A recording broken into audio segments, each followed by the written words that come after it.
ভাবতেছি কি নাস্তা বানানো যায়, যেহেতু সন্ধ্যাও হয়ে গিয়েছে এখন। তো ভাবতে ভাবতে দেখলাম যে না, একটা আইডিয়া তো বের করাই লাগে। তো একটা আইডিয়া পেয়ে গেছি আমি। তো আমি রান্নাঘরে চলে আসলাম। এখন আমি একটা রেসিপি বানাবো।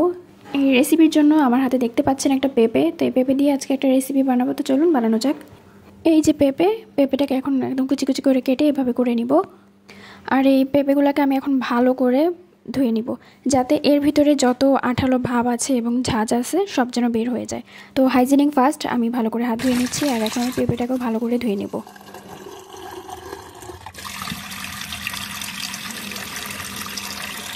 ওইভাবে ধুতে যেয়ে আমার সব পেঁপে পড়ে যাচ্ছিলো, এই জন্য আমি ঝাঁকার উপরে ভালো করে ধুয়ে নিচ্ছি। আর এটার জন্য আমার যে উপকরণগুলো লাগবে, লবণ, মরিচের গুঁড়ো আর হচ্ছে হলুদ। তো আমি চুলার উপরে তাওয়া বসিয়ে দিয়েছি, তাওয়াটা গরম হোক, দেন আমরা তেল দিয়ে দিব। আর এই পেঁপের জন্য যে উপকরণগুলো লাগবে তা হচ্ছে বেসন, গরম মশলার গুঁড়া, আর এখানে রসুন দিয়ে দিলাম, আদা বাটা, লবণ, হলুদ, মরিচের গুঁড়া আর পেঁয়াজ কুচি। আরও দিব চালের গুঁড়া, তাতে ক্রিস্পি হয়ে যাবে আর খেতে খুব ভালো লাগবে। এখন খুব ভালো করে মাখিয়ে নিব। এতে একটু পানি দিব, পানি দিয়ে একটু নরম করে মাখিয়ে নিব। দেন তেল দিয়ে দিব। আর তাওয়াটা কিন্তু প্রায় গরম হয়ে আসছে। এখন তেল দিয়ে অনেকটা গরম করে নিব তেলটাকে। তারপরে আমরা এই যে বড়া বানাবো, এক কথায় পাকোড়াও বলে এটাকে।